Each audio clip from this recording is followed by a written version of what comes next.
আসসালামু আলাইকুম সুপ্রিয় শ্রোতা, সবই এখানে গুরুত্বপূর্ণ কথা, অবশ্যই সবাই মনোযোগ দিয়ে শুনবেন। এক বোন প্রশ্ন করেছেন, রোজা থাকা অবস্থায় মুখে চ্যাপস্টিক ও লিপস্টিক দেওয়া যাবে কি না। খুব গুরুত্বপূর্ণ কথা, অবশ্যই সবাই শুনবেন। আচ্ছা, রোজা থাকা অবস্থায় চ্যাপস্টিক ও লিপস্টিক দিয়ে নাঙ্গের কি মন জোগাবেন আপনি?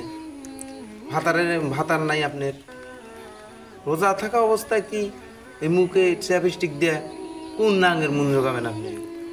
যদি সাজতে হয়, চ্যাপস্টিক দিতে হয়, আপনাকে রোজা ইফতার সারার পর নিজের ভাতারের জন্য সাজেন, এটাই ইসলাম মানে নিবি। তাছাড়া এই যে চ্যাপস্টিক দিয়ে দুনিয়ার নাঙ্গের মন জোগাবেন, কোনোদিনও ইসলাম মাইনা লিবি না নি, হবেই না নি। আশা করি আপনার প্রশ্নের জবাব আপনি পায়ে গেছেন।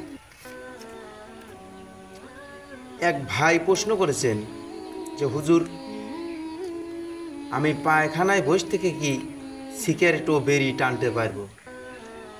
খুব ভালো কথা, খুব ভালো কথা। এ সুধীর ভাই, তুই পায়খানা তুই বাইরে খাবো? সুধীর ভাই, তুই বাইরে খাবো? আর তো পায়খানা গুঁয়ো খাস, একটু গুঁয়ো খাস।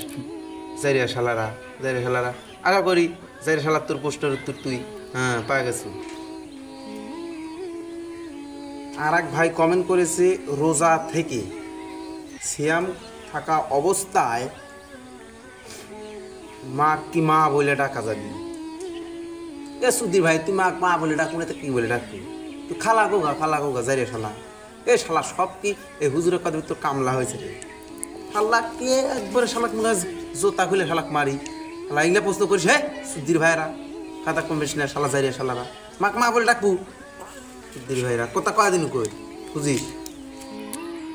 আরেক ভাই কমেন্ট করেছে যে, রোজা রাখা অবস্থায় বেরি খাওয়া যাবে কি না। বেরি তো কোনো শুকনা বস্তু, ভিতরে জানা ধোঁয়া হয়ে বাড়া যায়। হ্যাঁ, এটা খুব ভালো প্রশ্ন। বেরির সাথে তুমি যদি এই বেরির গোটালখানি গুজুল ভলভলে করে লিয়া ভরা খেতে পারো, তাহলে খাওয়া চলবে, সমস্যা নেই। খেয়ে নাকি আশা করি এটাও প্রশ্নের উত্তর আপনারা পেয়ে গেছেন। আসসালামু আলাইকুম। আর আজকে এই পর্যন্তই থাক। আবার কখন বেন সন্ধ্যা মজ্জাম আদান দিবিনি, আবার ইফতার লড়াই আবার শুরু করবেনি। কাল থেকে সব প্রশ্ন, সব যার যদি প্রশ্ন থাকে অবশ্যই করবেন। আগামী কালকে সব প্রশ্নের উত্তর দিয়ে দেব আমি সমজান খান। আসসালামু আলাইকুম।